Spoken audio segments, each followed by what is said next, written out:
Dames en heren, mag ik uw aandacht? We gaan nu beginnen met de bijdrage van onze Duitse leden. Dat zal gegeven worden in het Engels. Dus onze discussie zullen we straks denk ik ook in het Engels moeten voeren. En er zijn een paar dingen die we even met elkaar af moeten spreken. Het is in de Theosofie een pittig onderwerp waar ze over praten. Over het hele verhaal van die cyclische bewegingen. Bollen en ronden zoals wij dat meestal noemen. In de wandelgangen. En de laatste 10, 15 hoofdstukken van Dr. de Perruque in de grondslagen zijn daar eigenlijk op gebaseerd. En het is altijd een element wat veel aandacht, CQ, vraagstukken, discussie oplevert. Dus we hebben zo afgesproken met onze Duitse leden dat we houden veel interactie in de betekenis van zodra dat we denken van nou raak ik dus de verbinding kwijt, dan moeten we dus even, raise your hands. Ja? Oké, good. Then we make a start. Oké, welkom. Sieglinde, Plocki en Rolf Kammer will give this presentation. And if you have questions and you don't know exactly how to raise them in English, just do it in Dutch. We make translations. We are here to understand Theosophy. That is the main thing. Okay, go ahead. Yes. Well, good evening, first of all, ladies and gentlemen. And I want to stress one thing before we start. We did not talk to our Dutch friends beforehand, so what you will see tonight is the wonder of working in different places of the countries on the same subject. And you find nearly the similar ideas in all the presentations. So that is always for me a wonderful thing. So you will recognize quite a lot, and it will, I hope, be not too difficult for you, because you are well prepared from the morning already. Yeah? And then let us start. What is a life wave? How would you explain it? How would you describe it? From the Theosophical point of view, a life wave is a group of beings working together on different levels of consciousness. As a practical example, consider a big wave of the ocean. This ocean is full of microorganisms, composed of myriads of beings, of living beings, in innumerable drops of water in that large realm of the ocean. The ocean itself is also full of larger living beings like fishes, whales, and so on. Now, man can be compared with such an organism in a drop of water, not the wave itself, in a drop of water of that wave of the ocean. He is only one drop of the life wave of human consciousness in the vast ocean of consciousness. How does such a wave move? We all know it. The surfer knows its force. It can be really strong. And how it is rolling to the shore, nearly finishing in a full circle before it withdraws again to the depths of the ocean. And in a cyclic movement, rolls out once more. And this is nearly like an eternal process, always going around.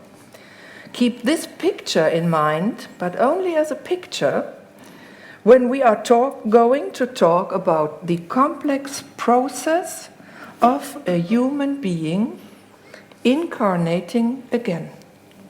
We will explain now how this is part of a process which follows the same general laws, be it on a smaller or a wider scale, be it a single human being, humanity as a whole, or even on the scale of a star or a star system. The cyclic process might help you to grasp the complex ideas behind our thesis. Up to now, any questions about this?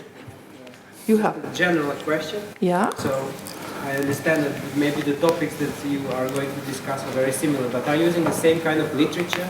Are you using the same kind of literature Yes, for we preparing do. it? Yes, we do. So isn't there some secret literature that you have more? No, but the literature is our literature of theosophy, of course, based on the secret doctrine of Madame Blavatsky, and then we used writers like our fourth leader of the society, Gottfried de Purucker, and well, all theosophies in this line of teachings. Yeah? Okay. Maybe it's a good thing just to check that the idea of a life wave is a very important one to understand this concept. And what we have to realize that in the life wave there is a lot of different type of consciousness involved. Human being, let's say animal kingdom, minerals, but also being higher than our kingdom. Yeah, so the gods and higher and so on. So that all works together. And there is another term for it, what is called emanation. And that is something what is coming out of the direction of Plato. And that describes the same thing. So, and if you try to understand it, you can also compare it with your own system. As a human being, you are composed out of numbers, million, billion other type of beings, cells, organs, atoms, and all work together and have interaction. And there are also cycle processes in it. Yeah. For instance, think about your digestion system. After the dinner we have this evening, and so on. So, and that is in the bigger scale, is also, let's say, the place where we have our evolution and we have our development. Is that clear? Yeah. If not? Okay. I hope it will become clearer during our presentation too. Maybe we have another example for a life wave. Mm-hmm. Yeah, maybe the human body with all the different atoms which are building the different organs, or a mountain with the atoms of the different minerals. Mm-hmm. Yeah.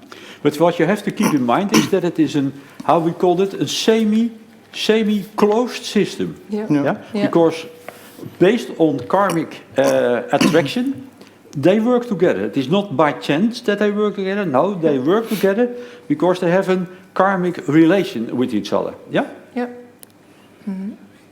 So, the purpose of the presentation is to show the parallels in the development of human beings in general, that is, since the very first beginning of beings becoming human, as well as during one incarnation.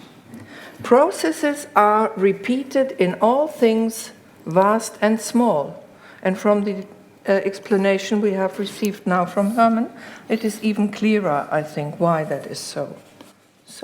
So what do we have to keep in mind?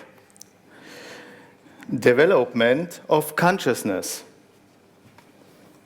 The development of man is mainly a development of consciousness, as consciousness is the driving force behind each and every manifesting life and each phenomenon. Evolution and involution, we talked today already about this.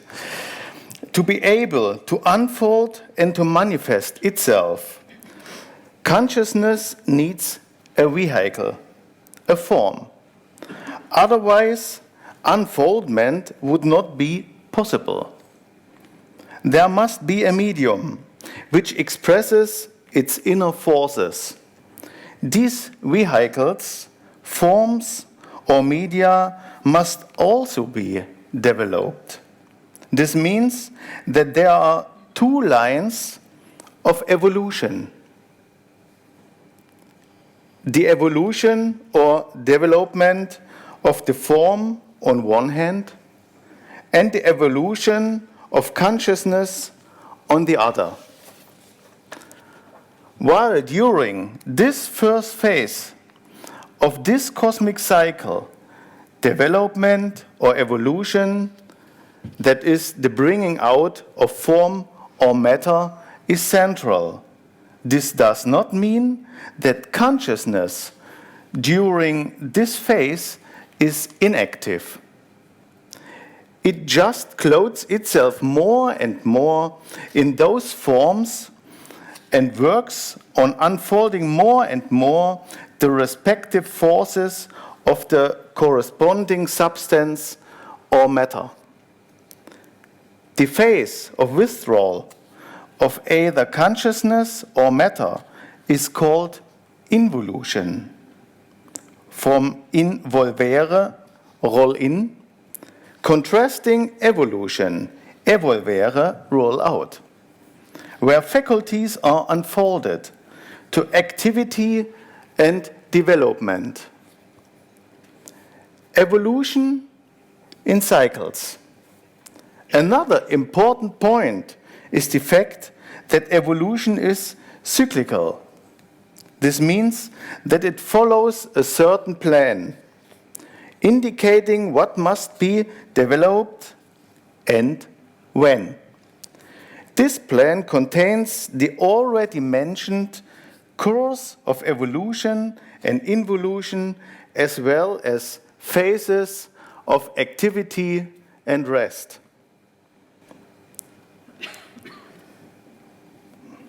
Living beings, development on several plans. Man is a compound being. For our reflection tonight, we have chosen the sevenfold classification, consisting of Atman, Doch, the divine part, inspiration and creation of thoughts. Then we have it here already, Buddhi, the spiritual, intuition or distinctiveness. Third, manas, the thinking faculty or mind, the intellect. Then we have karma, wishes and desires, the will. Prana, the vitality.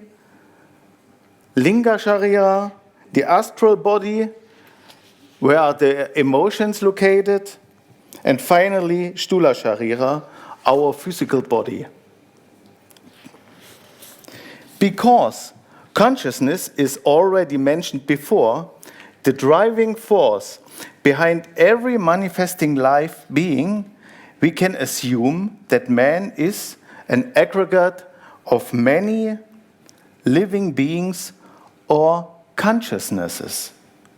Those many living beings have their very own individual development in the framework of the human constitution. Thus, man himself is a small unfolding or evolving universe, and humanity as a whole likewise. Is this clear? Now we see here an example for a life wave consisting of many grades of evolving or cosmical sparks, monads. Questions?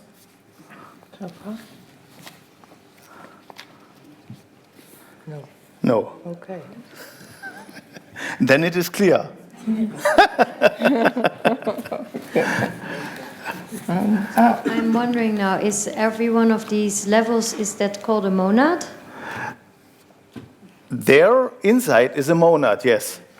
On all these levels, is centered a monad, yes. They have their own specific monads. Yeah, on their special level. I understand, thank you. Yes. Okay, everything is interconnected. Support on all levels. Hast du? Ja, Gut. Nee. doch. The last point to be considered is that all evolving living beings help each other and support each other. Everything is interconnected. Would this not be the case, evolution of macro and microcosm of universe and man would need incomparably more time to achieve progress. Now let us have a look on evolution of a human being.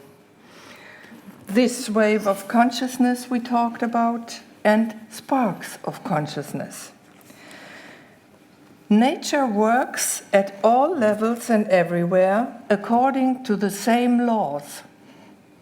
It is therefore obvious that the phases of development of one human being during one incarnation correspond with those of the development of mankind in its entirety.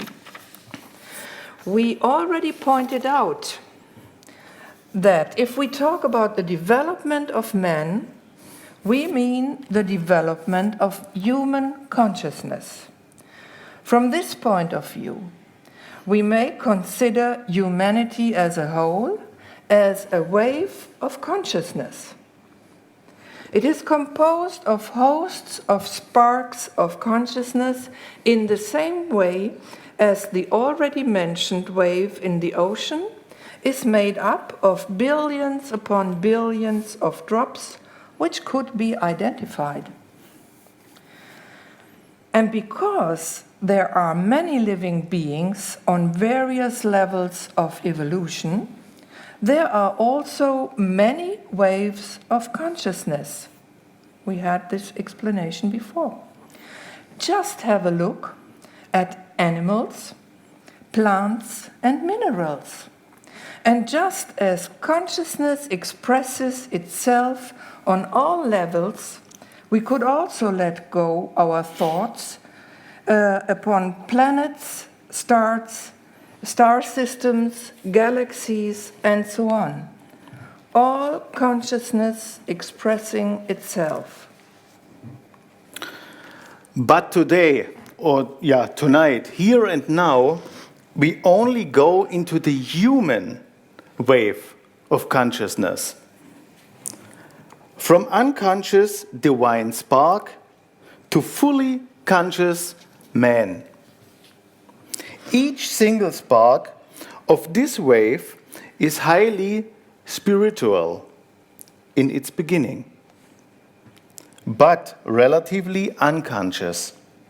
It is the goal of human evolution to unfold all latent, that is, sleeping forces and faculties of this monad, and so also of man, by which he reaches full self-consciousness.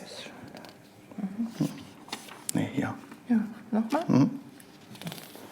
This entire process is subject to the already mentioned laws and rules of equal importance, and not to be forgotten is at this point the law of cause and effect. Every human being, because of this law, is his own creator. We will be what we are now thinking and doing.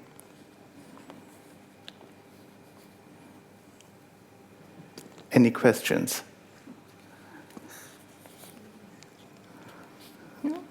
Fine. Okay. The thirst for life, tanha. Before such a life wave, with all its entities of consciousness or sparks of consciousness, comes into manifestation or appears, it dwells in a condition of spiritual peace and bliss.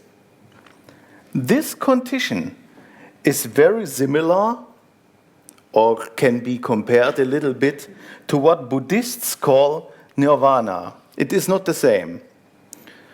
All those experiences are being digested and assimilated there, which during the last cycle of manifestation or activity were helpful and added to their growth and development. Finally, it is their own inner impulse, the thirst for life and development, in combination with karmic causes, which after the appropriate time makes the entities of this life wave leaving these spheres of bliss and peace to again express themselves and be active on a lower, more material plan of being, life, or sphere. Now, how does this happen? So, I see question marks anywhere, in any phase? Any question up to now to the process explained? Okay. So then, manifestation needs an appropriate atmosphere. We heard that already this morning about creating atmosphere for children to grow. When a host of monads or sparks of consciousness starts to be active, it is important for us to keep in mind that these spiritual beings, sparks of consciousness, never leave their own sphere. They therefore never descend to matter, but they send out, so to say, a ray of themselves, like the sun sends out his rays. These monads, which could be called divine, as their field of consciousness corresponds to the galaxy, therefore, according to their inner faculties, evolve out of themselves a vehicle or tool or medium by which they can work on a plane to which they themselves never descend. Without that vehicle, without that tool, they could not do anything. They would just remain on their level, on their plane, on their realm. In the center of this vehicle stands also a monad. This is the question you had, yeah? A purely spiritual one, child of the before-mentioned one. It is its task to fully unfold all its inner faculties and forces. And this means always, as we have heard, to unfold consciousness. Fully evolved consciousness on that plane where the respective monad resides. The sum total of a special type of monads is building the atmosphere which you can call a globe.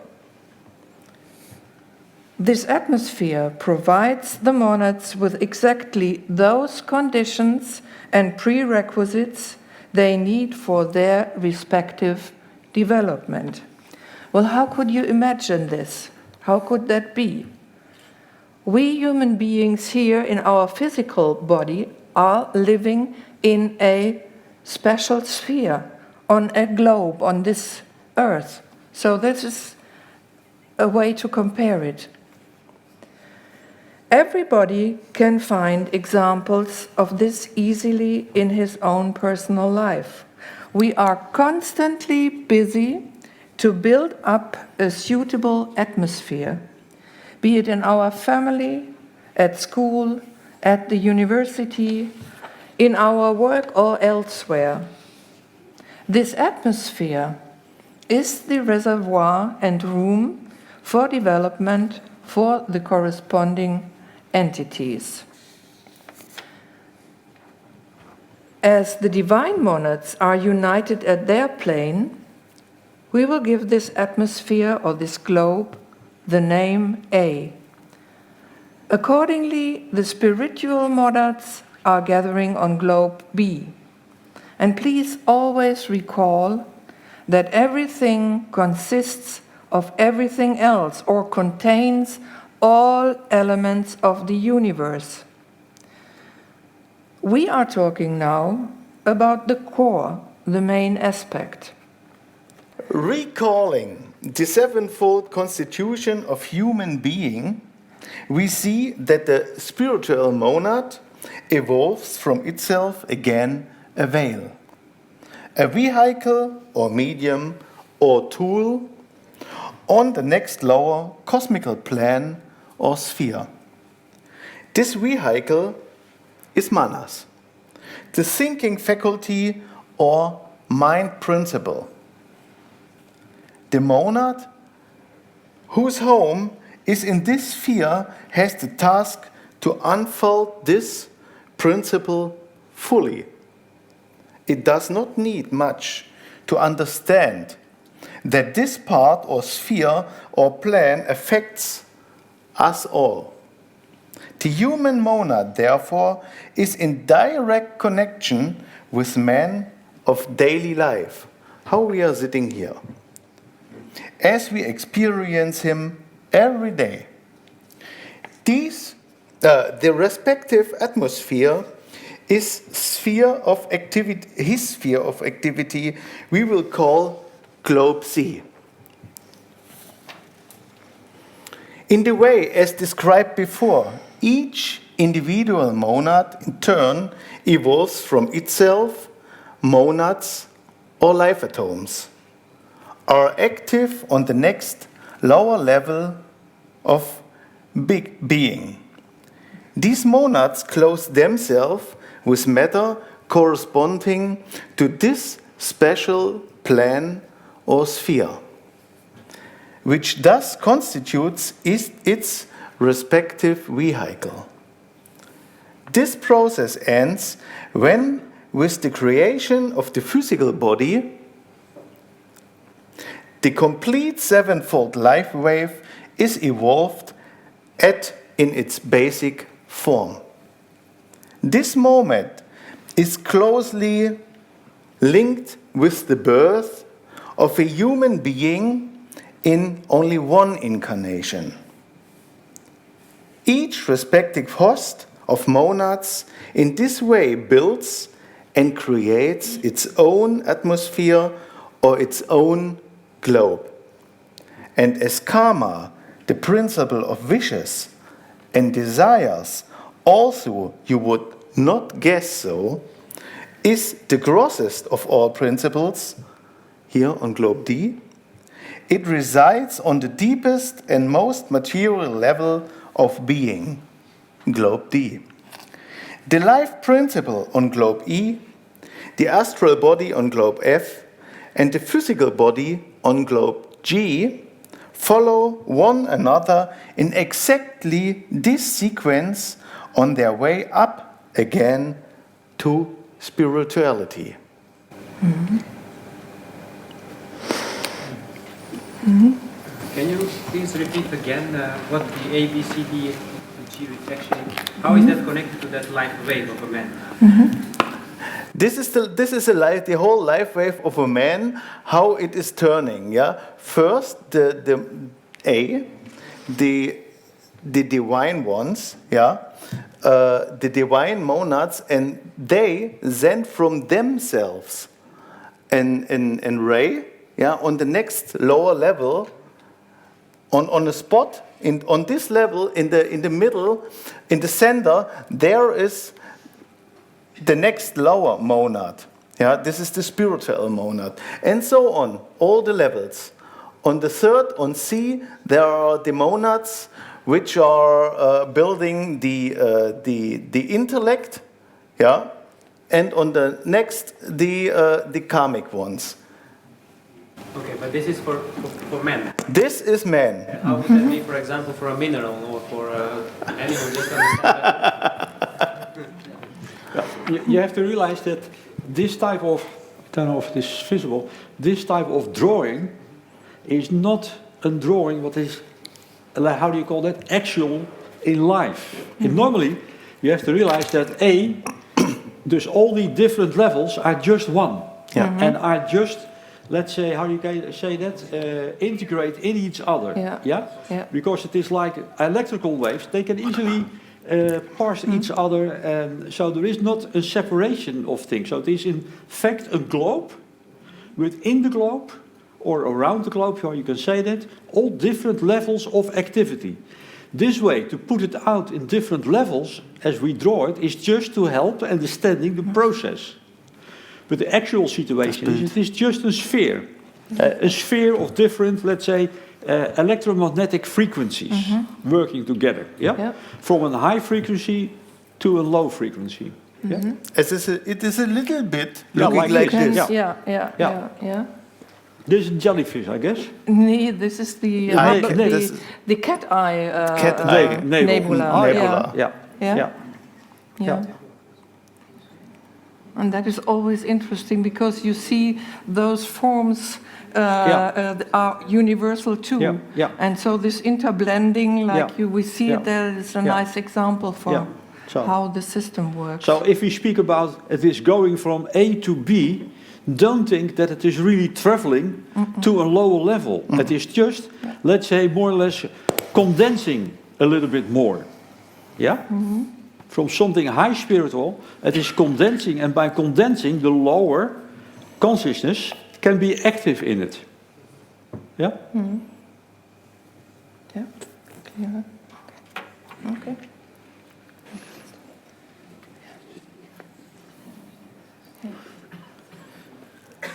Okay.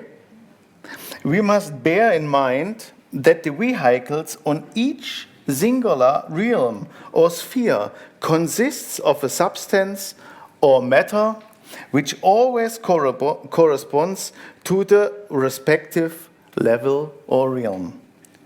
This substance is the result of the activity of hosts of evolving baby monads or life atoms, which have their respective development here on this special level. Forms and objects on globe D, for example, seemingly are so solid and coarse because their constituting life atoms or baby monads have a strong desire from the karmic plan, to be linked closely with each other.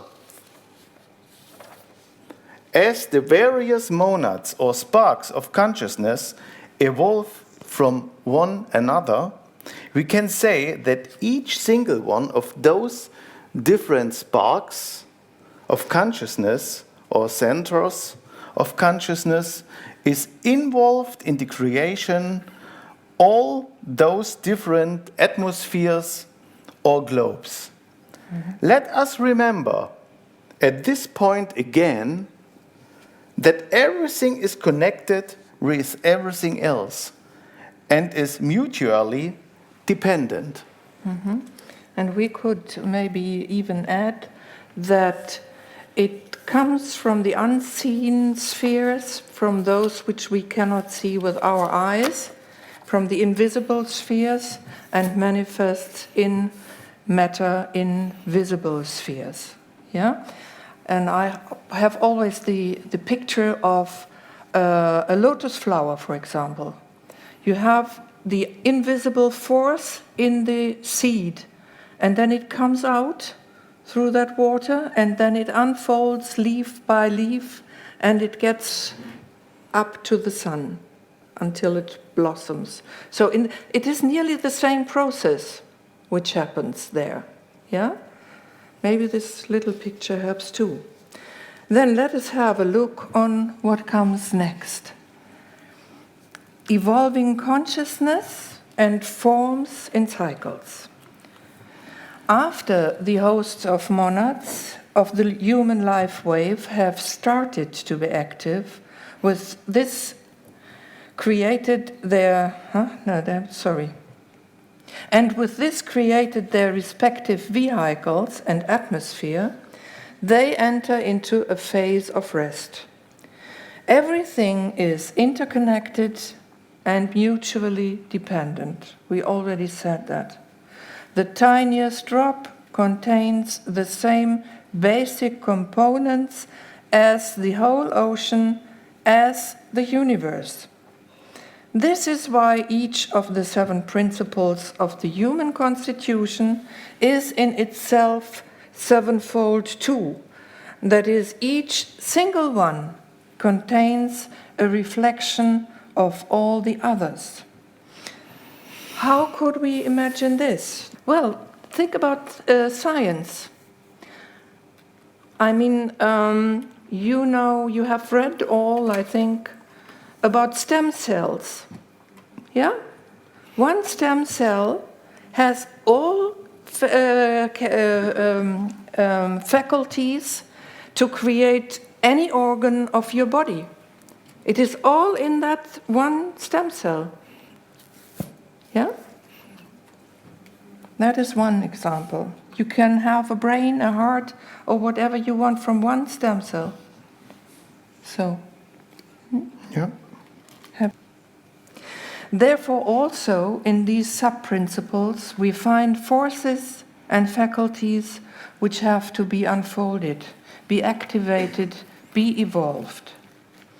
And where do we stand now in our presentation? We have just finished one full circle, which is followed by a phase of rest. After this first rest, there is a change in the activities of the monads. And why? Well, the atmosphere has already been created.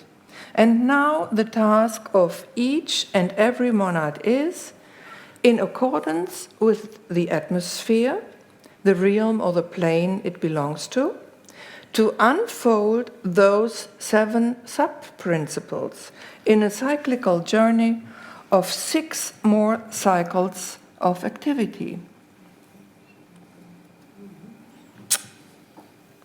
You have an analogy for that to help people to get a better picture? Yeah, when you wake up in the morning, you also find an already prepared atmosphere. Yeah? Yeah. Your body is there, you wake up, you take your body, so to say, Yeah. and you start your work. Yeah. It's ready. Yeah? So the first preparation has been done. And then you can go further. Yeah? Right?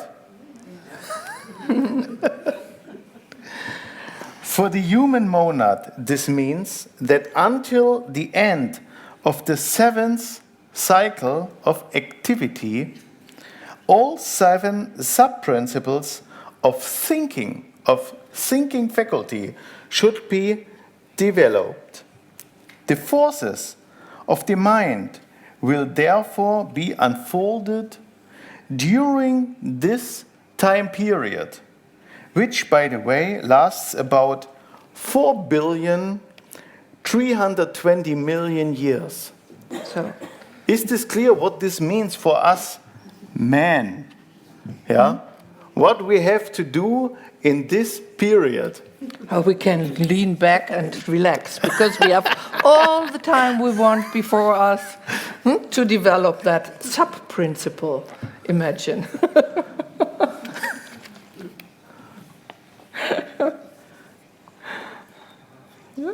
Okay. Okay. When the monad or the evolving consciousness again starts to be active, it again passes at the beginning the same evolutionary path as it did during the last round. This time, the process is done much faster than the last time because it had already passed through it. It is, so to say, a repetitive learning of already before activated forces and faculties. Remember this when we talk about what we have to learn in life when we die and once we will be reborn. Here we have to point to the fact that the development during the first round also repeats in fast motion all different stadia. When the monad belonged to the elemental, mineral, plant, and animal kingdom. Questions?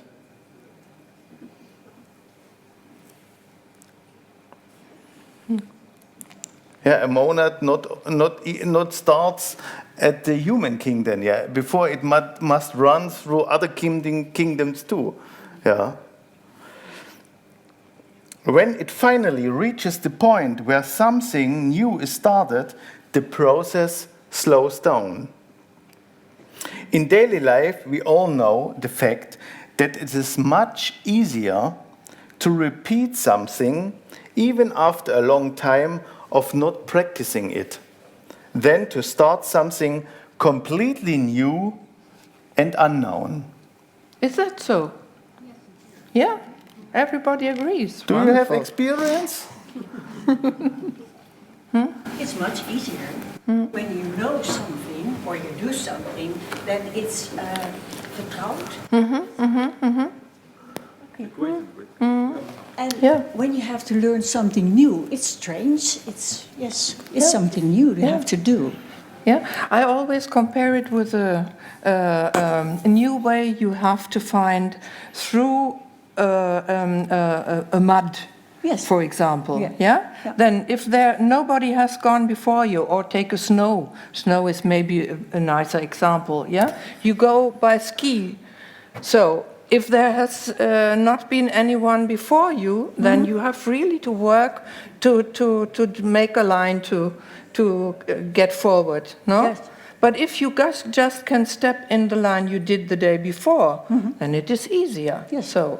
Okay. But this Yeah? is also a good example that we all work together, because maybe another one is making the lane before. Okay. Yeah. Maybe we can see the tracks of the other one. That would be nice. Okay. The Loipe is it called, huh? A Yeah, special Loipe. word for that. The Loipe, nicht wahr?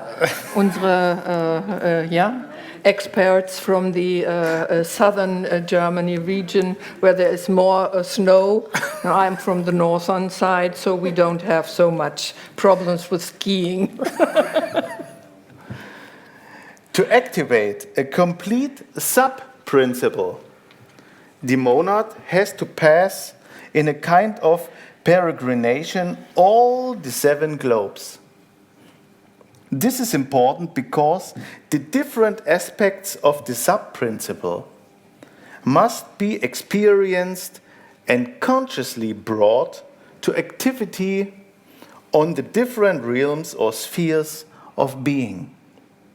For this purpose, it descends from the spiritual realms of globe A and B down to the ethereal one of globe C, and then to the most material one, which is globe D. On this arc downwards, the more material forces and faculties are evolved. As much as the monad descends, the more the form is evolved. When the deepest point of cosmic being is reached, the monad is most evolved in material life. Its spiritual attributes are nearly completely enfolded or covered. From now on, it is the monad's goal to transcend these material veils and step by step climb up the more spiritual realms, which leads them through globes E, F, and G, and G. The more Shall I make it more difficult? Yeah. Herman said we don't have really globes. So if we talk about that, we can also imagine it like different wavelengths which have to interact or to be transformed or to be changed to express that. So, another picture. Okay? Yeah? Yeah. The more material forms dissolve more and more on this journey upwards, whereas the more spiritual forces and faculties are more and more unfolded or evolved. This is called involution of matter and of Perfect. Well, you are. spirit, yeah. What can I say? Consciousness, spirit. Spirit takes off one after the other the heavy clothes of matter. When such a round is finished and all sub-principles fully developed, the monad again enters a phase of rest. The whole process is repeated until all sub-principles are fully developed, and with this the respective main principle, in this case manas thinking. This means when the physical, the astral, emotional, the vital and the desire aspect, the intellectual, intuitive and inspirational aspect of the thought principle are evolved, human evolution is completed. The monad passing through this part of evolution can make one step higher on the endless ladder of cosmic evolution. Is there any idea what could this be?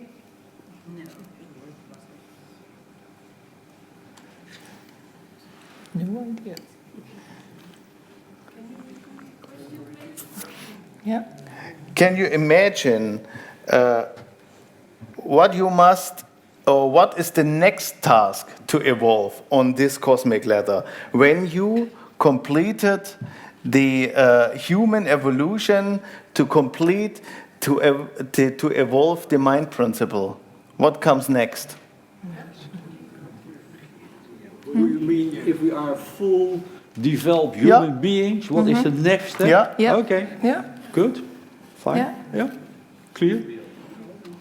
To teach the other kingdom. Ik heb het hier. Ja, Just okay. behind me here. Yeah. Yeah? Yeah. Sorry, I don't know in English. The gods. Yeah? Yeah. The kingdom of the gods. Yeah. Yeah? Okay. Okay. Okay. And what they do? You said it before? To teach the lower kingdom. Yeah. Everybody heard? To teach every the lower kingdoms. Yeah.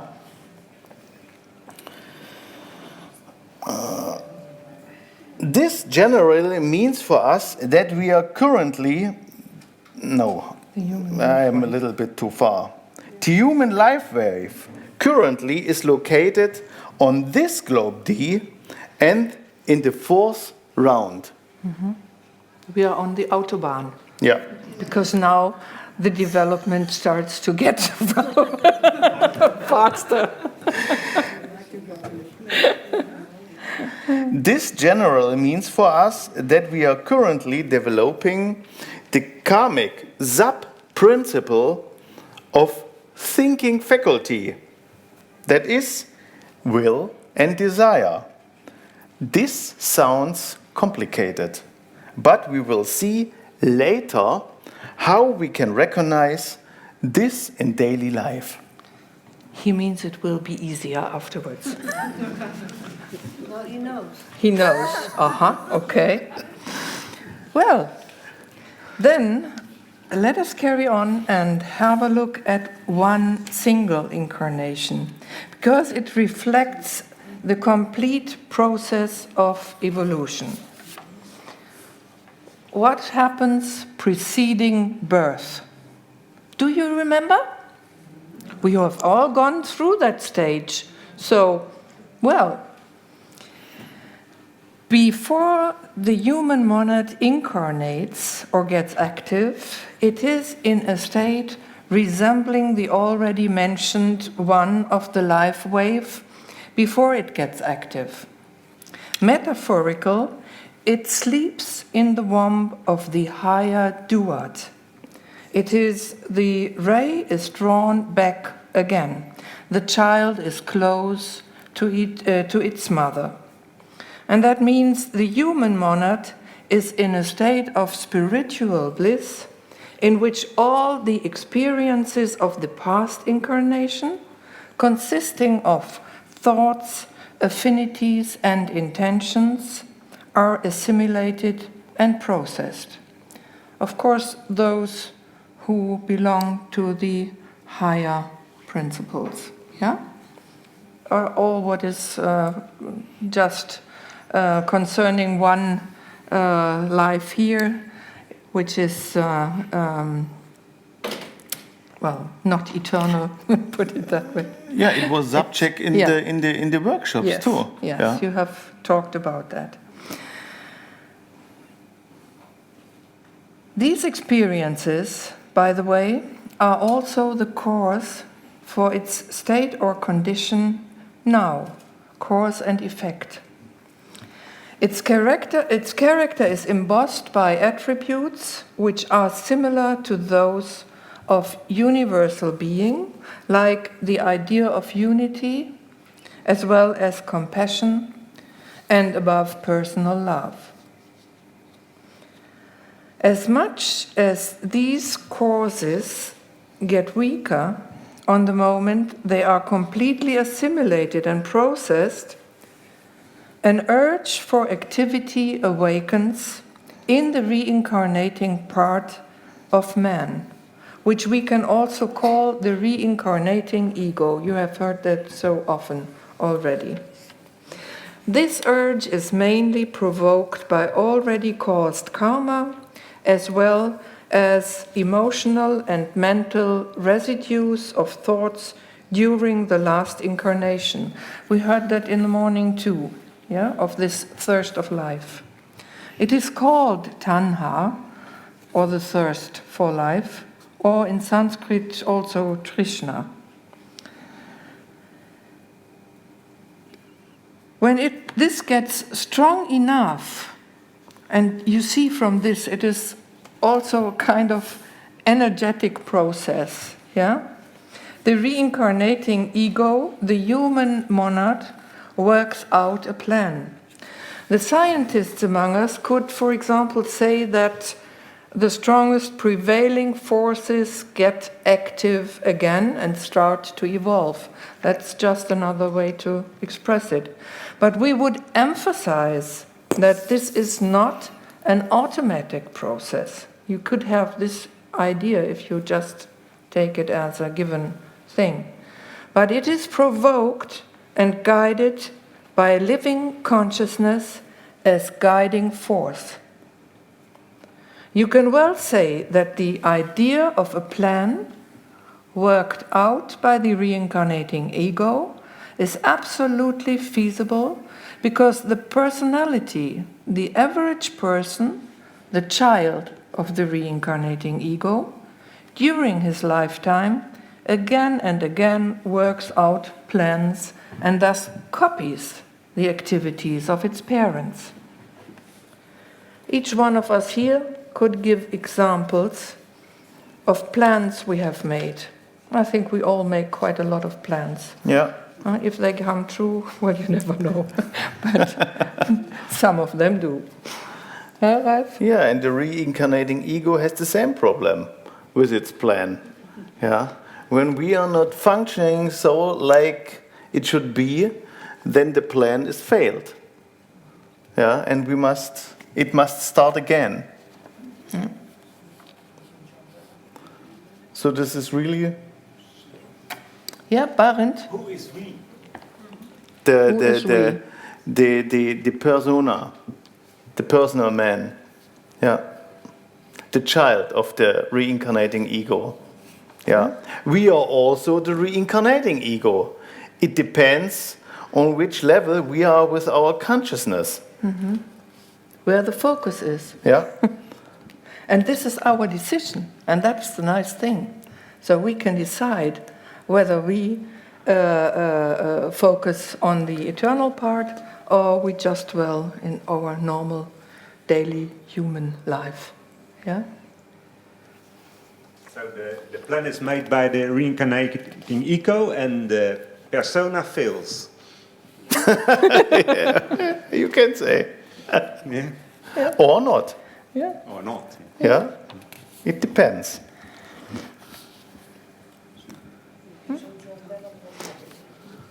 What did... I think John Lennon was right. Because John Lennon... You think John Lennon was right? Because he said life is what happens while making other plans. Okay. Yeah. Here I can read for sure. The plan of the reincarnating ego contains all tasks and goals for the forthcoming period of development. That is, what has to be developed and when. It describes which karma shall be worked out to gain the necessary experiences and in which surrounding or atmosphere it shall take place. All this is, of course, in complete accordance with already caused karma and man's already unfolded potentials and attributes. There is no white sheet. Yeah. If you remember the workshop. Eventually, it is the bundle of factors which draws the reincarnating ego, the human monad, to specify specific parents who, on their part, provide the necessary physical influences, as well as have an impact on the living environment and the conditions in and under which the reincarnating human being must put the just mentioned plan into practice. Genau. Did you understand now what it meant when we this morning discussed about whether the newborn baby is a blank sheet or not? Did you understand that now? I mean, you have now seen the whole process which passes until the baby is born, and our explanation too. Yeah?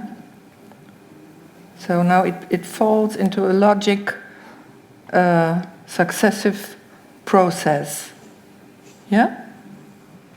Okay. I understand that the man I was before this made the effort to the life that I lead now. So I am my own effect. Yeah, you are your own creator. I'm a causer of effects, and that is what I experience the next living. Life, and next life. Yeah? Yeah. Okay. No. During its process of reincarnation, the reincarnating ego, the human monad, creates or sends off from itself a ray of consciousness down to the more material sphere of being just below it. Here too, it strictly follows the process of nature on the macrocosmic realms. Yeah, okay. We must again and again emphasize that evolution of life is always evolution of consciousness. Therefore, when we talk about monads and egos of causes, potentials, residues, of thoughts and qualities of character, it is always consciousness which is the driving force behind substantial phenomena. The reincarnating ego, the monad, is karmic or psychomentally attracted by sparks of consciousness. Everything is animate and has its existence within a greater being, or rather provides the sphere of unfoldment, the level or plan for smaller entities of life, composing this greater life. Development of matter is respectively form, is only a necessity which results from unfoldment of consciousness. When you grow, you also put on other clothes, because those you wore before don't fit anymore. Yeah? It is in this way that the formation of more substantial astral and physical bodies of the human being represent the downward arc, the evolution or bringing forth of matter, and at the same time the involution, or rather the wrapping in of spirit, as consciousness clothes itself with the forms it will use. Yeah? This evolution is therefore the result of impulses of unfoldment brought forth from consciousness. In preceding lives, we will be what we are thinking and how we act. This is what you said before.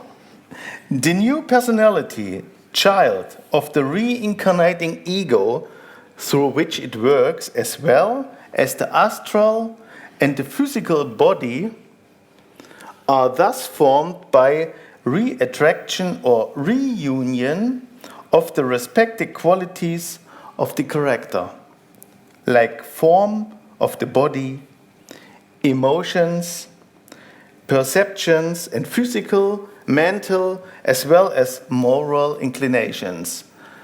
In the morning we heard the term skandhas, yeah, from the Buddhists. Yeah, these are the skandhas.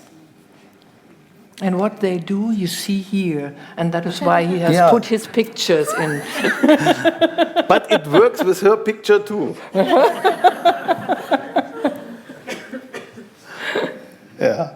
This process is guided by the ray of consciousness, sent out from who? I want to hear a chorus now. Yeah, everybody. The Reincarnating ego. That's it. As a consequence thereof, the physical body is formed after the model of the astral body, from the physical sperm of the father in the uterus of the mother. During the following 9 months, the phases of the embryo, and during the further development up to the growing adult, the reincarnating man repeats in his human development the process of the first rounds, which we explained at the beginning. The different principles which he was composed of had been dissolved during death and must be reassembled anew during the new incarnation under the just described circumstances, always along the fundamental evolutionary path. This phase is introduced with attracting the qualities of the character. It ends when everything what had been evolved already during former cycles has incarnated or brought to activity again. And man now starts to unfold until now sleeping potentials. Just a little remark. This point will not be reached in the moment of birth, but need, of course, its time. All these stages are passed in nearly fast motion, as he has repeated this process, for which once he needed millions of years, uncountable times. We can well observe the various stages of mineral, plant, and animal evolution during the growth of the embryo.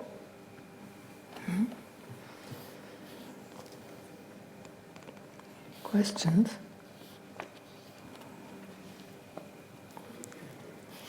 No. Okay. Okay. The entrance to manifested life, the physical birth, and the first phases in the new incarnation set forth this process of unfoldment in support of the development of still latent qualities. With procreation and finally birth, the reincarnating man enters this sphere of unfoldment, or rather this atmosphere, which he had chosen by choosing a pair of suitable parents. Of course, psychomental and karmic attraction plays the decisive role. This sphere of development, or rather this surrounding, offers the respective human being the utmost conditions for his further development. Such an atmosphere can be very stimulating when the respective influences and conditions act as supporting and exemplary.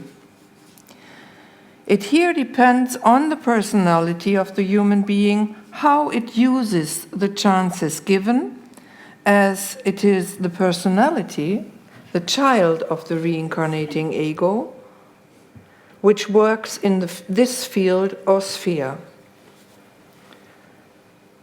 On the other hand, it very often happens that these circumstances seem to be a hindrance for the human being, for example, when he is confronted with conditions which the personality experiences as adverse.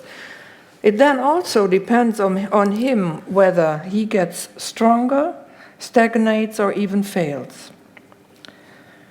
This can be compared with a class at school.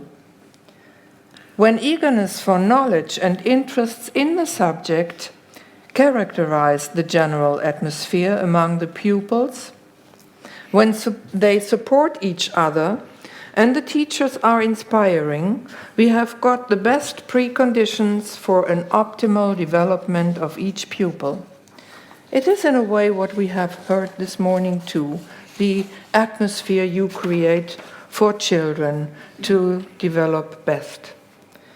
If on the other hand there are troublemakers in the classroom and the teacher is boring or there are no stimulating and supportive activities offered at that school, the personality has to overcome these adversities, and sometimes it grows, of course, better with those adversities than when the atmosphere is too good.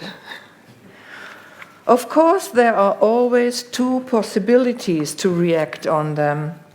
Either great strength is gained, which also helps in the course of life in general, or the pupil does not manage to overcome these difficulties, and then, well, he will have another chance again. Yeah? And try later. Now we are at the baby, the toddler, and the small child. So you see, we are doing a whole circle and whole overview on the process. After birth, in the baby, the toddler, and the child, as well as later during youth, in the young adult, and later in the adult himself, slowly and step by step, we can observe the unfoldment or development of the different principles in the human being. We find how emotions, the urge for activity, ambitions and desires, the intellect, and later in life, the more spiritual qualities are unfolded, like a flower blooms and grows. A force invisible to our eyes pushes out, so to say, all inner faculties latent in the seed and makes it bloom to active life. Many processes run parallel in the same direction, only time delayed. Here too applies, it is much easier for the reincarnating ego through the personality to call again to activity what has been developed already before. This finds expressions in the various talents and faculties which people have in such differing degrees. This can already show in the baby and the toddler. That's right. Of course, you can observe very well in this early phase of development how the physical body, the stula sharira, evolves. So you can see this. An important role in this stage have the various senses like sight, hearing, smell, taste, and tactile senses, closely linked to the physical body. Play an important role here as they are the tools with which the growing being explores the outer world. All this would be useless for him were there not forces and faculties active at the same time, processing and furthering the experienced impressions, and by which a sense like the tactile sense is activated. We all know the smile, the chuckle, or even bitterly cries of the child when we give him attention. It gets tasty food, or only wants to move while being wrapped tightly in his baby carriage. The unfoldment of the emotions lying in the linga sharira, or rather the astral body, and of the vitality, prana, which the child needs to be active, takes course nearly parallel to the development of the physical body. It doesn't take long until will, karma, can be clearly noticed and experienced. Many a mother and father among us here could smilingly tell us dozens of stories around this subject. Of course, it was not always a joke when we had noodles in our face or at the wall, and toys were thrown in the floor or on the floor just because we did not act according to the will of our child, and it could not yet control its own emotions. All this happens quite instinctively, because the child at this point has not yet activated self-awareness. We heard this today. This is obvious, because when it talks of himself in the third person, like Paul is thirsty, or Louise must do a wee-wee, By imitating behavior patterns and motion patterns, it learns more and more to participate actively in social life. This is a very important point for us adults because it demonstrates our responsibility towards the growing life. Sharing, hugging, showing compassion when something hurts, not to quarrel, and so to those things yourself which you demand of others to be done, the golden rule. All this and much more must be shown to the child by your own example, so that it can adopt it as behavior pattern. Mm-hmm. Yeah. Yeah? And that was a short version of what you had heard this morning already, yeah, in the development. So maybe it would be helpful to take an example from physics, Ralph. Yeah. Yeah? Here you have it. Huh. Yeah? And that is the waves Herman talked about. Yeah? The already mentioned residues of thoughts from the past incarnations can, for example, be compared with vibrations or waves we know from physics. The character of the child, a result of former incarnations, is composed of vibrations building a frequency for thoughts and influences which can be received similar to a radio unit. Such is the process for the little human being building his new personality. It is in this part of the human constitution through which the reincarnating ego tries to work out its plan or his plan. And because the influence of this reincarnating ego on the personality is a fact, because through, we said it today, what do you think, through which there is the influence of the reincarnating ego? You remember? Yeah. Yeah. Through conscience, it is doing this. And why that? Do you remember all that? What is the conscience? What it is? Huh? Memories. Yeah, it is the memories, you can say the memories of all the past lives before. That is what you have developed already in previous lives. And that forms, yeah, that was in short the description. Hmm? It is of a vital importance that parents and other people surrounding the child act supportive. And now again, I have here a question, a similar question like in the workshop. What can parents, relatives and friends do to strengthen the connection between the personality and the reincarnating ego, or rather, the human monad? What they can do? Yeah? So? Sphere, atmosphere. Yeah? Create the right atmosphere. Yeah, yeah. And, well, we had in that, even in the presentation, I think we had a nice example. It was Patricia, huh? She said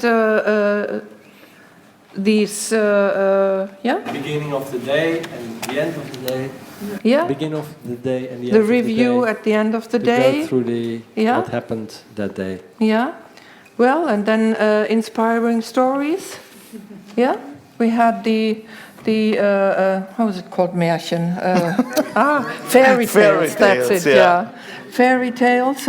We have the grim fairy tales. Yeah. So. And of course, there are so many nice works in nice books which you can read to them, talk to them about them, and you will be. Oh, my English is now completely gone, I think. It is really gone. You will be impressed how much a child can get out of such stories, yeah? Like, for example, I remember a nice time with my children on reading Peter Pan, yeah? There are many things in that story which really give a nice point for discussion with them. That, well, what is it which makes these journeys? And what kind of island can then be where Peter Pan lives, and so on? And yeah, well, it is not our subject tonight, so. Is that a good example? Yeah. Give by your life the best example your child can have. Yeah. Yeah, okay. Yeah. Well, all of this, of course, especially being a living example, is true for the complete development of a human being through all phases until adulthood. Even we learn from the examples of other people. So, and even I must admit, I hope, I must not only admit, I really hope I will go on learning until I'm, 85, 90, so that there's always something new to take with me. So, while during growth until kindergarten age, daily experiences and processing of impressions was mainly guided by instinct, the child now expresses more and more an awakening self-awareness. Paul does not say anymore, I am thirsty, but Paul is thirsty, but I am thirsty. We also had that this morning. This shows that he now has developed a self-contained reception of himself. This is the time when children want to explore and to create things on their own. All parents will well remember the answer when they wanted to help their child. Oh, I can do that alone. So, it is much more important for the child to be taken serious and that parents show an interest in their activities without interfering too much.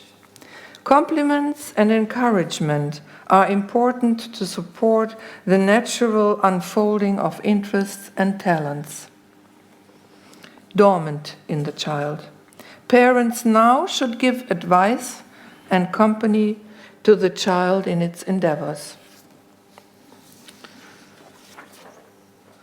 I could ask you now, do you have experiences in this field? Is it really the best thing to give much space to the child, or don't we parents know better and can tell them what to do?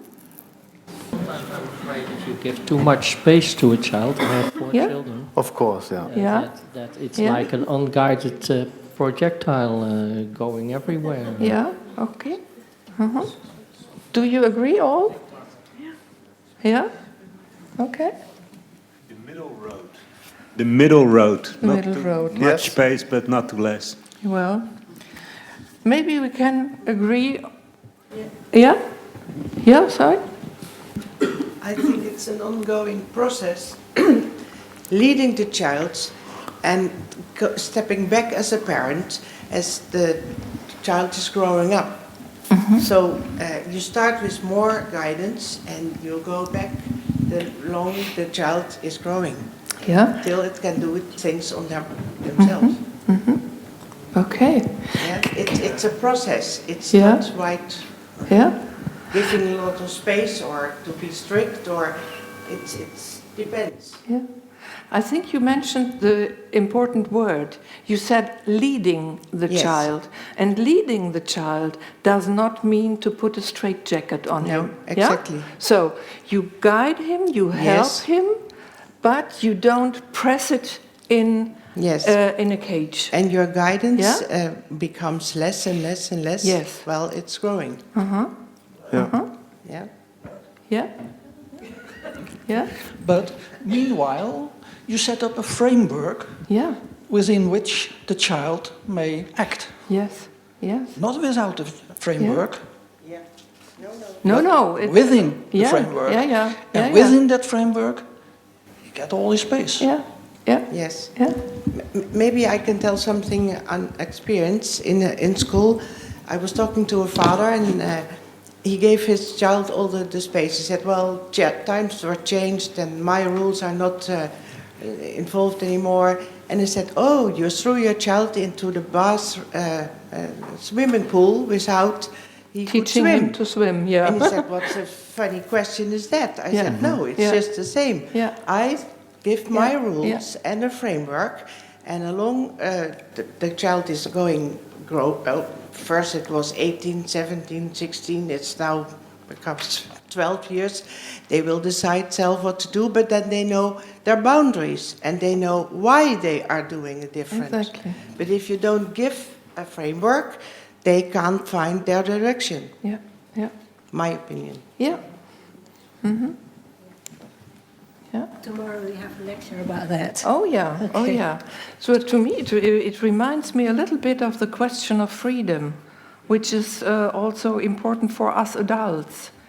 Yeah. So from little child on, you help the child to understand that it has the freedom to react or to act in his atmosphere, in his limits. Yeah, but our freedom ends there where the freedom of our neighbors starts. Yeah, so that is the whole idea of Maria Montessori was freedom in gebondenheid. Yeah. What's that in English? Within boundaries. Yeah, yeah. So freedom doesn't mean you can do everything you want to do. Yeah, yeah, yeah, yeah. Where else? Yes, it worked? Okay. Where else does a child learns what discipline and self-discipline is? Yeah, exactly. He needs to know it. Exactly. So Barend said, I think, exactly, it depends on it is the middle way you have to find. You are talking about a child, but in fact you should talk about a human being. Yeah, that's what I mentioned and with free will. And if you give too much freedom to the persona, the reincarnating part is in prison. So if you talk about human, you always have to ask yourself what part of the human being. And if you give all the freedom to the desires and the lower parts of a child, you won't help him, but you put the real man in prison. Yeah, and to see that, I mean, exactly, we had this movement in Germany where giving rules to children was not good. So, and you see those grown-ups now who grew up without any rules and any demands how they act in society now. So that is, I'm here, yeah? And you don't need any space here. So that's my space now. That is the result. And do we want to have such people? Yeah? On the other hand, you should give the freedom to the reincarnating part. And that's another education. Then you should focus yourself on the higher parts of the human being. And well, that's what we try to do in Rãja-Yoga. Yoke, you wanted to say something? Yeah? It's always a discussion. Do you give space and freedom or you give rules? But it is another view to say you give the reincarnating man, the reincarnating child, the sense of responsibility. And if you use for yourself that idea of responsibility, then all the questions of space and structure fall in its place. Yes, the responsibility. If you teach a child responsibility, he takes the space he needs. We have that later on. Yeah. Sorry. In 3 sentences. Yeah, no? But it is nice, you worked it out now. So much better than just to tell everything like this. Wonderful. So you see, we are on your side. If we are not giving a framework for the evolving human being, who is really, of course, 100% giving such a framework? Do you know this? I think that's your reincarnating ego. And higher? So it's your...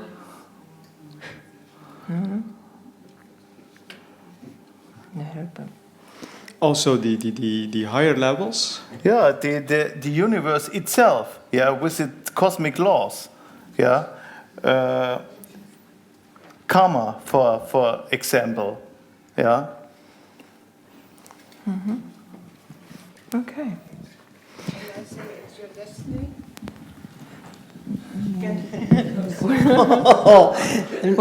Can you say it's your destiny? It's your really fulfillment. Well, what is this destiny then? You have to explain that. What you're supposed to be, all the possibilities who are in you are coming. Yeah, how do you say that? It's what you're supposed to be. Okay. What is the higher plan that you become? When you want to say that it is becoming what you are. Yes. Then we can be... What you really are in principle. Well, then we can be. But if you use the term destiny, normally people understand this is something happening outside me, some other force making me follow this way, and it is not the case. No. Yeah, we are our own destiny. Yes. And if we agree on this, then you're right. Yeah. Mind you, there is a difference between destiny and fate.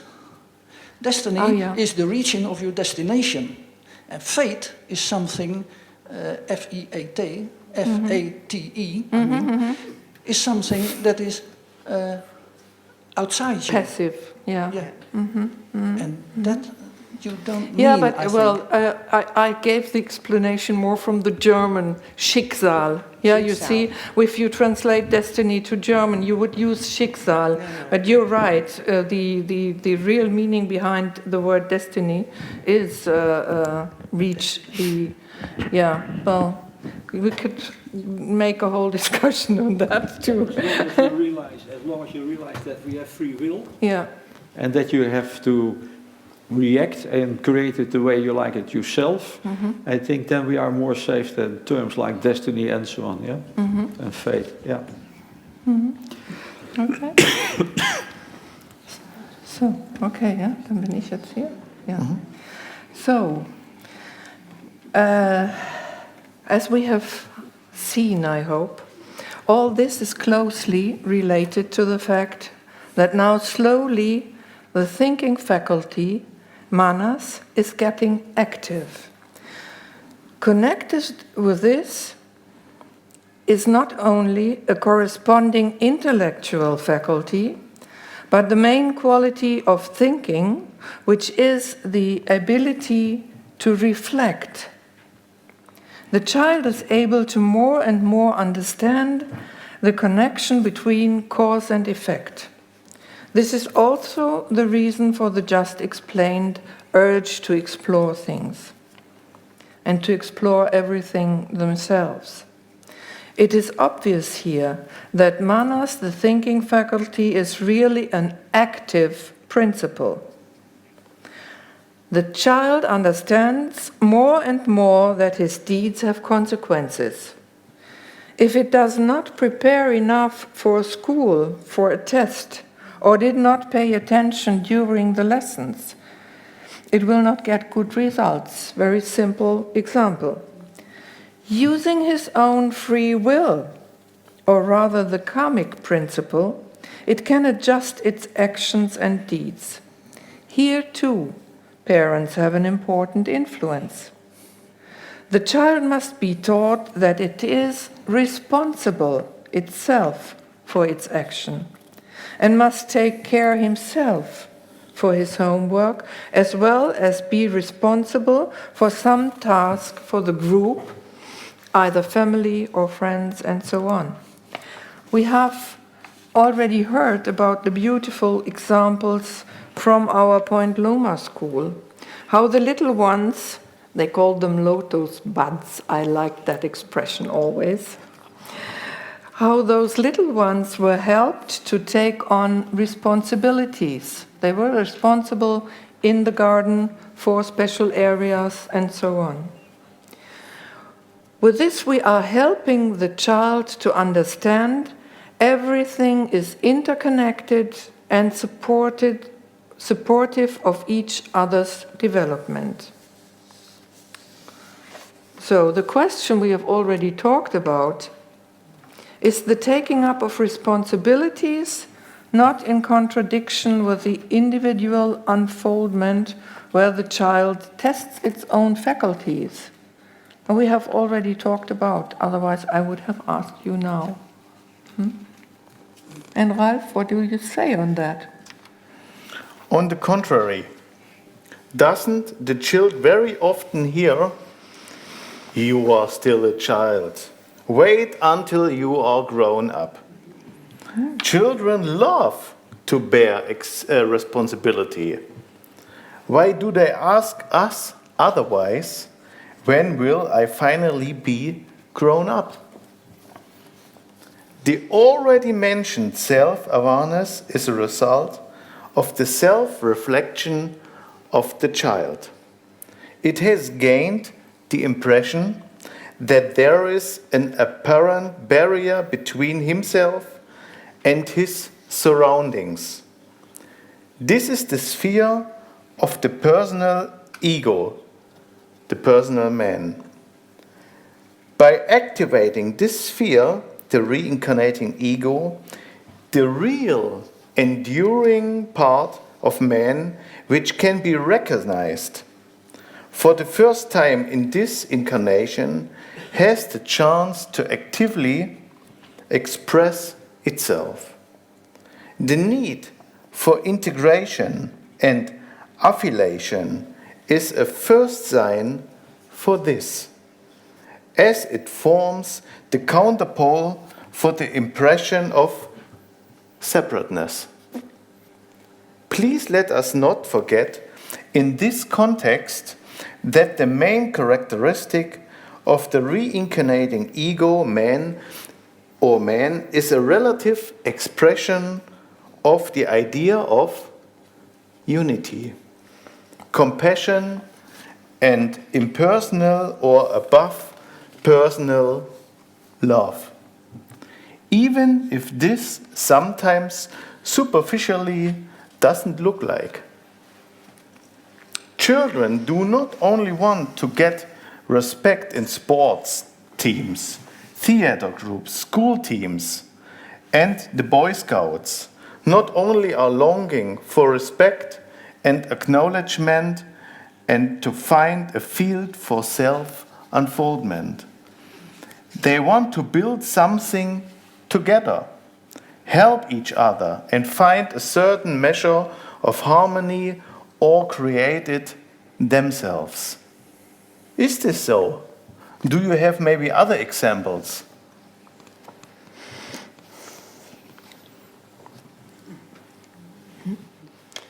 Can you perhaps give some examples on how to grow responsibility in a child in a positive way? How to do that? How to do that? Yes. Well, look, there's an answer behind you. Yes, maybe I could help out. My daughter is 4 years old, and whenever I integrate her with my own daily chores, she's over the moon, like helping with setting the table, cleaning out the dishwasher, stuff like that. Small chores, but she loves it. Whenever I ask, who's coming over to set up the table, well, they're like, well, me. It's just too simple for words, but it's what they want. And when I'd like to go and bake a cake, she's always next to me in the kitchen, and she's now even breaking the eggs and putting them in and stuff like that. And she's getting more responsibility every time. Sometimes she messes up, and then I'll take the responsibility away. I'm like, well, you're not ready yet, so maybe next time. But it's a learning process for both of us. Yeah. And we enjoy it, and she's like really glowing. I think most of the parents have made that same experience. It is only sometimes, I think, when mothers are getting nervous because they just cleaned the floor, and now the child comes and makes a whole mess again with things, or maybe the precious cup breaks if the child touches it. And those are the things which hinder the child then to take up real responsibility. If you tell them, okay, take it, but be careful, then it will be very careful with it, and normally nothing will happen. So this is really the nice example you gave, how little by little you help the child to take up responsibility. And then further in the... or I saw that they like to give responsibility to younger childs, to watch them, to like a kind of babysitting,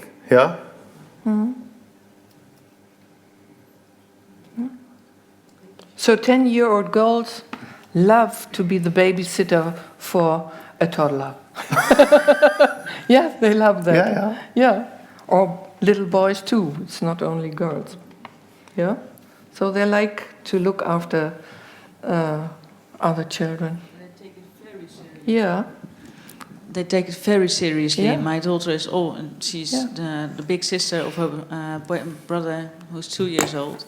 And she's looking after him, but also telling me, Tim's doing this, Tim's doing that. So she really takes her responsibility, but a little bit too much. Yeah. So I'm just trying to temper it down a bit, which is also very difficult. Because I'm like, okay, you're not his mom, I am, so don't worry. Yeah. But she is worrying. But isn't that a wonderful thing? I mean, it seems, if you have a look at those children, it seems that it is quite a natural impulse that one takes care of the other. Yes. Yeah? And it is not only your brother or sister, but if there is the child of the neighbor, they will do the same. Yeah? Very often. Yes. You can see that. So... if sometimes people say, we are only, the human being is a beast, you see, it doesn't want to learn and so on. You see, the impulse is there in all of us. We are people who love to take care of each other. We are helping, we are compassionate. We only have to bring it out. Yeah. So, but this is now sideways. Yeah. Okay. Okay, when the growing human being starts to question the exemplified thought patterns which we imprinted on him, the process of activation of the already developed intellectual power is in full swing. All this happens during puberty, when the traditions, structures, behavioral, and the thought patterns of family and society are viewed by the adolescent in contrast to his own intellectual world, which more and more is expressed. The vastness of one's own consciousness, represented by the character brought, determines if one finally submits to the traditions and conventions of family and society, or if he rebels or even uses them, as they constitute exactly the atmosphere the reincarnating ego had chosen for its plan. How? My question again to you now, we have a lot of them. How should we in this context look at pets or problem children and the Malalas of this world? In context of what happens in puberty. Yeah. What do you mean by problem children? Yeah, children, they not go the ways we think for them maybe. Maybe they take drugs, or they smoke, or they are not going to school. Yeah. Mm-hmm. Most of the time it's our problems. Yeah. Yeah. Mm-hmm. They don't behave the way we want them to behave. Mm-hmm. So I think it's necessary to look into it. What is the real person opposite you? Mm-hmm. If it is a little one or a big one. Mm-hmm. Yeah? Yeah? Comment on this? Yeah. Unless mean children with a disease. Yeah. Or something like that. Can be. Yeah. Serious disease. Yeah. Well, there's so many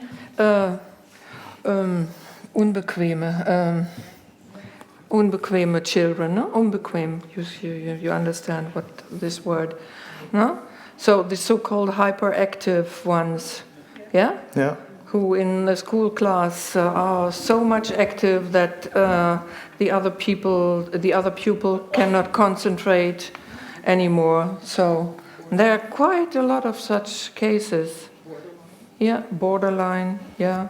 So there are a whole variety of problems, which you are absolutely right.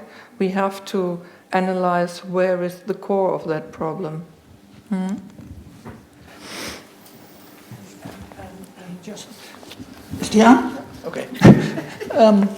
I know a girl 9 years old with a part of borderline and more diseases, and we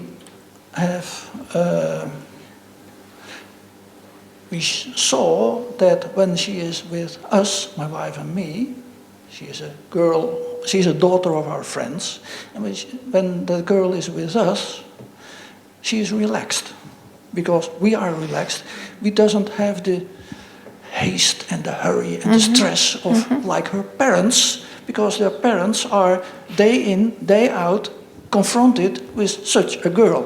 And for us, it is just one morning or just one day, and we can give the rest to create an atmosphere of rest for that child. And maybe when you have a child like that, you can't give for yourself such a rest atmosphere, it might be useful to look whether your grandpa, grandma, or friends can give that rest for a day in a week or a day in a fortnight or whatever. Yes, Baron, please. I think there are no problem children. The problem is the label we put on them. Yeah. And for instance, last year, my daughters, they took a child with them from their class who was labeled ADHD. Well, that doesn't exist. It's just something, it's invented to sell medicines, I think. Yeah. But she was here, and even for adults, it's hard to listen for, it was 1.5 hours to the lectures. She didn't even move. Yeah. She was concentrated because she liked the stuff, the lectures. So. And why is that so? So I think that is very nice, because both your comments are linked to each other. That is, he gave the right word. you had created another atmosphere. Mm-hmm. That child was, for that time, in a totally different atmosphere. Mm-hmm. And there it could react as it did. Mm-hmm. Yeah? But in the atmosphere at home, which was described nicely, it was not possible, because if you put a child all the time under stress, under pressure, then the reaction is quite for sure to be as it was. There are some difficulties in children, in adults as well. We are Yeah. all handicapped. Yeah. I mean, if you compare me with the Buddha, I'm very handicapped because there are many faculties I don't have. Yeah. So a teacher at school and the parents at home, of course, they have to cope with the talents and the lack of talents of their children. But that's not a problem. Mm-hmm. I mean, that's life. We have to help each other to evolve. Okay, I see. I should have put much more words like that into the contribution to have the discussion more vivid. So wonderful. Thank you. Huh? Yeah. Yeah. Okay. Yeah. Yeah. Yeah. There are no problem children. No. You're right. People, Of course. just Yeah. persons. Yeah. And we create problems. Yeah. The surrounding creates problems, and the pharmaceutical industry gives problems. Yeah. Not the person itself. Yeah. It's a beautiful human being as it is. Yeah. Yeah. So.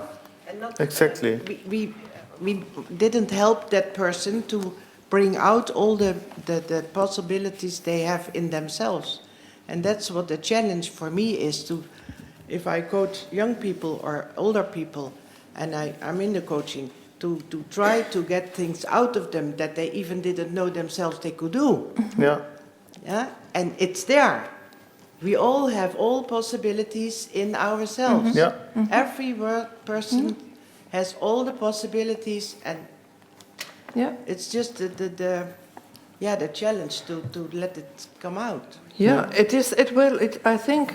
Well, it is a very mixed motive, which often is behind this behavior. So sometimes we just fear to fail. Fear is one of the biggest obstacles we have. Yeah, we fear to fail. We fear that other people might laugh at us.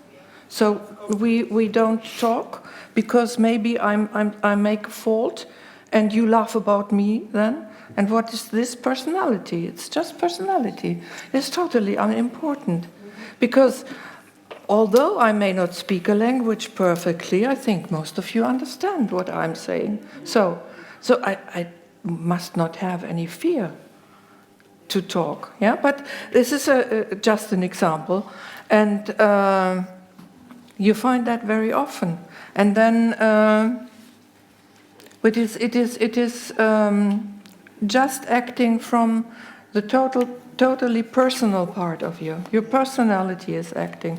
In the moment you concentrate on your higher parts, on those subjects and those activities which really belong to the eternal life, then all this falls apart. Yeah? It's not important anymore. Yeah. Yeah? Okay. Right? Yeah. Yeah? To the so-called problem children we are coming now.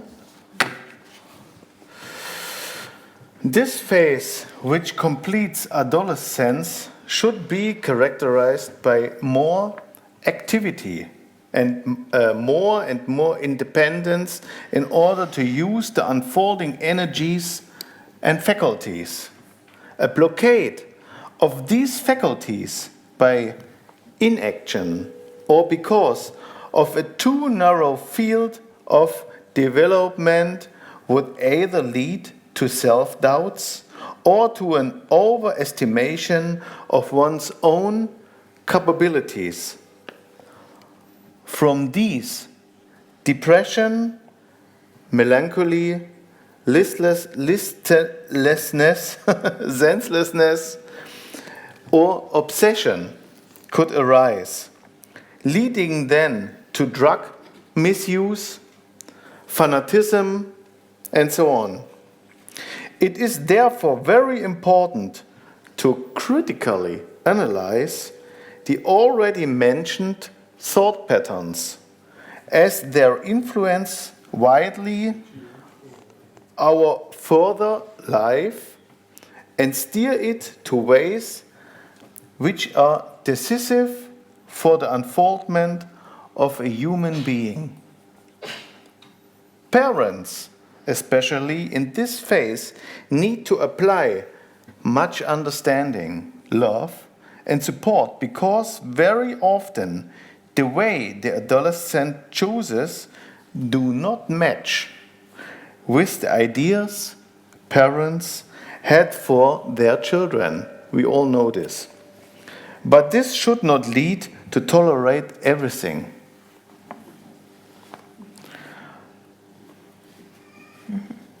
While the young child was taught to take responsibility for its own actions, the adolescent and the young adult should take more and more responsibilities on the social and interpersonal field to accompany his self-development. This means he should become active and assume duties and responsibilities in associations, organizations, at school, or supervising a certain field at his work. Thus, he learns to unfold his potentials in a way that he can control them and use them appropriately. The interpersonal reaction from other people, his own reflections, as well as the example of his parents or other adults, are now helping the adolescent to adjust his behavior and his attitude. A long journey, huh? This can be, of course, the case with positive as well as negative examples. And this is how the human being grows and becomes more and more an adult. And now, what does that mean? To be an adult. We have shown before that the human life wave is now in its fourth round on globe D, evolving its mental sub-principle of the overriding karmic principle concerning will and desires of the next overriding principle, which is the thinking faculty. Complicated? Well, think about the beautiful Russian puppet, the Matrushka or Babushka. In the puppet, there is another puppet and another one, and so on. Now you just have to mix them. In the white one, there is a blue one, in it a green one, in it a red one, and so on and so on. Now don't concentrate on the colors. They are only an example. But you can imagine that the white has all other colors in it. So, what we want to point out with this is everything influences and affects everything else. Each little development in one area has its effects on all the others. With adulthood, man enters a phase where the evolution of the physical form and the grosser garments of his constitution slow down, and spirit permeates them more and more, illumines them and comes to the fore. The adult is characterized by his gradually growing expressions of the mental, intuitive, and inspirational aspects of his constitution.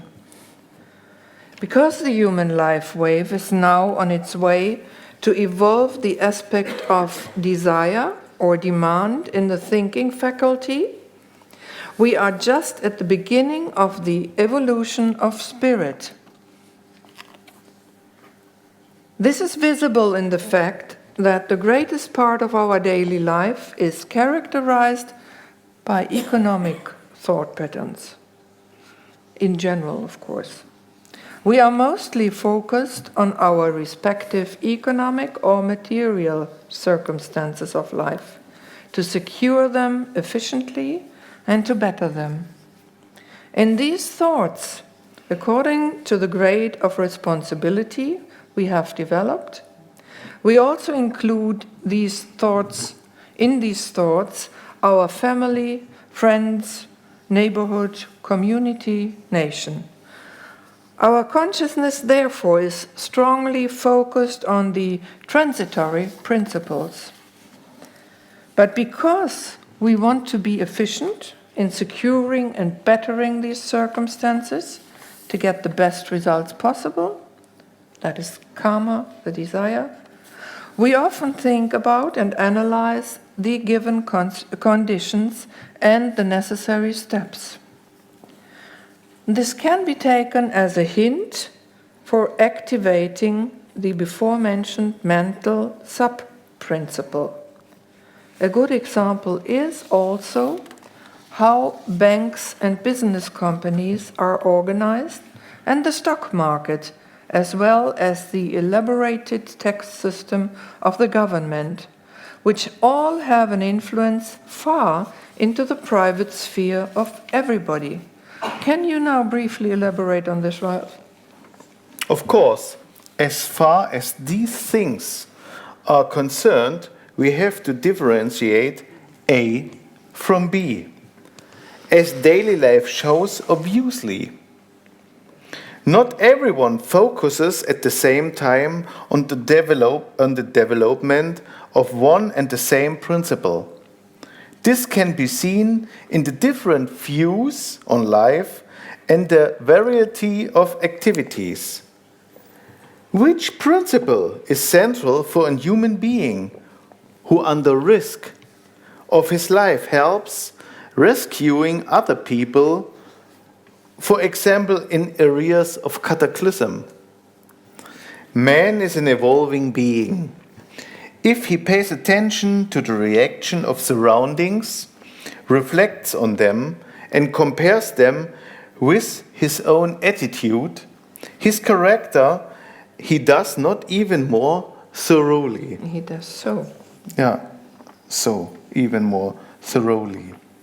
Translating this to the general public, we can observe this when cooperation is more important than corruption, and thoughts of sustainability, saving resources, animal protection, or ecology are integrated in the common thought patterns.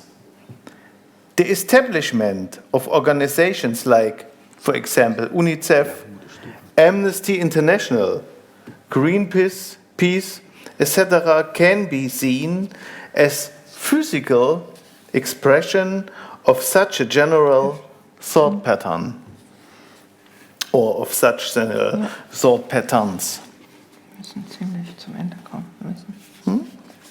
To widen our own sphere of consciousness to realms far of our personal affairs comes along with activating our higher aspects of the thought faculties. This is the path of human evolution which lies ahead of us. This widening is supported or driven by the influence of the reincarnating ego, the human monad.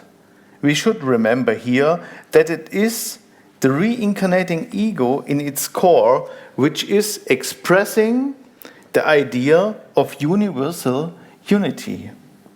Important to note for us is that we can experience this influence in daily life by the already mentioned conscience, which is the collective experience of all previous incarnations. Some people draw a circle around themselves only.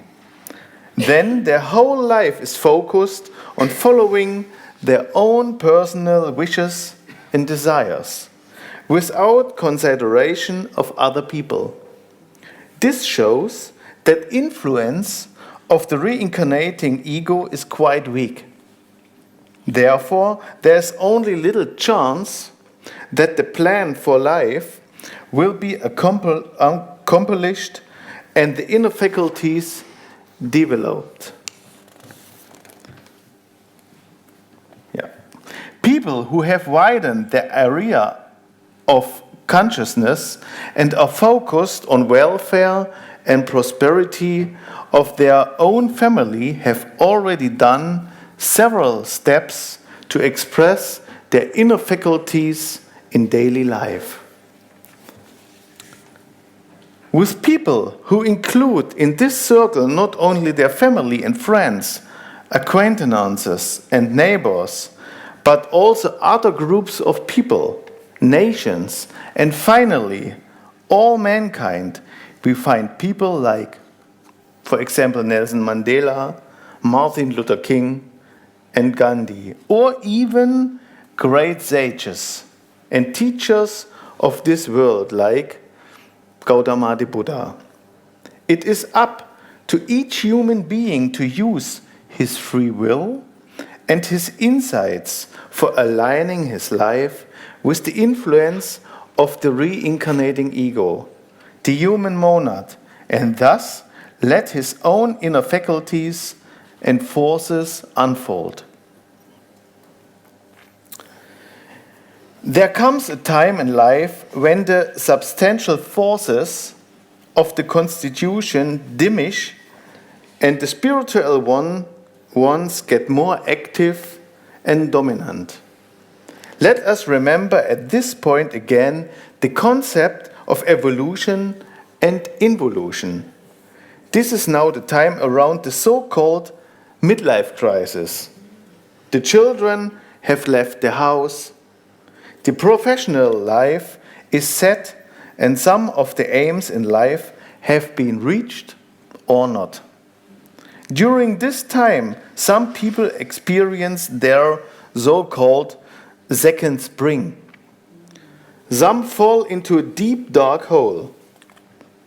Both can be explained by the fact that man, like during puberty again, deliberates about his life because of the enhancement of his spiritual forces and aligns it anew or resigns and goes on to wear the tight straitjacket made of thought patterns of his family or society. If the latter happens, then the human being is in danger to get sick, as he does not open space for the faculties who push outwards. These are the causes for bitterness, depression, and dementia at old age. If on the other hand, he experienced this so-called second spring, it depends on him which forces he will give expression now. And this depends on the direction of his own thoughts. Some will try to catch up on things he had dreamt of in youth and starts traveling, buys a motorcycle or a cabriolet, takes dancing lessons or cooking lessons.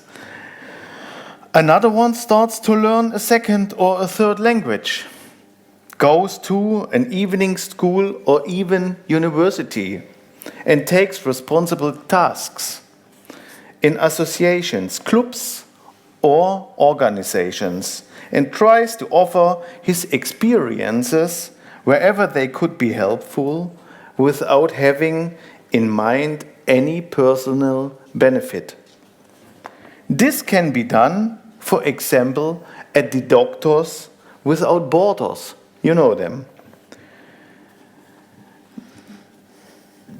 Development aid by seniors or just given courses at evening schools or help pupils with their homework. Unimportant how the human being decides, this decision largely influences his life. Not only does it have an impact on his health, but it sets an impulse for his future development and determines what is kept from his incarnation for the future and what will decay. Here too, we should remember the fact that process and potentials already activated now will be activated much faster in future incarnations. We can be already now happy to be faster in learning a language, find it easier to understand mathematics, or grasp even cosmic laws earlier. The reincarnating ego, our higher nature, only collects those thoughts, ideas, and experiences which are located in its own sphere. We had it already today. That is, the higher aspects of the thinking faculties, and therefore a wider circle of consciousness than on which the human being focuses. At death, all personal decays in its respective components, while at the formation of the future man, all the elements with his physical, emotional, vital, will or mental qualities will be worked again in the newly formed personality. These higher mental thoughts of a human being, together with his experiences gained with the help of intuition and inspiration, are digested and incorporated during the time period between two incarnations to flow forth in future life as conscience, intuition, and inspiration, down to the respected personality, build again the new or the reincarnating ego, by the reincarnating ego. So, and with this, ladies and gentlemen, we will not start again from the beginning. That you will do tomorrow morning when you incarnate again in a refreshed body, I hope. So you see that in this way, man helps himself and all those myriads of living beings composing him to evolve the different principles of his being in the various phases and spheres of his life. He then well deserves a rest until he starts a new cycle of activity and further development, in the same way as we go to bed in the evening to resume our work the very next morning. And this we will all do now, because we also deserve it, especially you who went with us this whole circle. Thank you very much.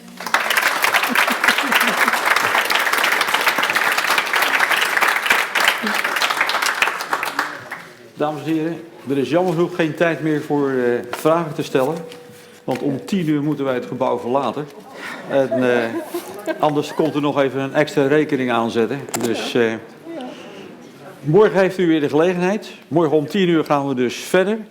Heeft u vragen, dan kunnen we er morgen nog even op terugkomen. Ik dank u wel voor uw belangstelling en wel thuis.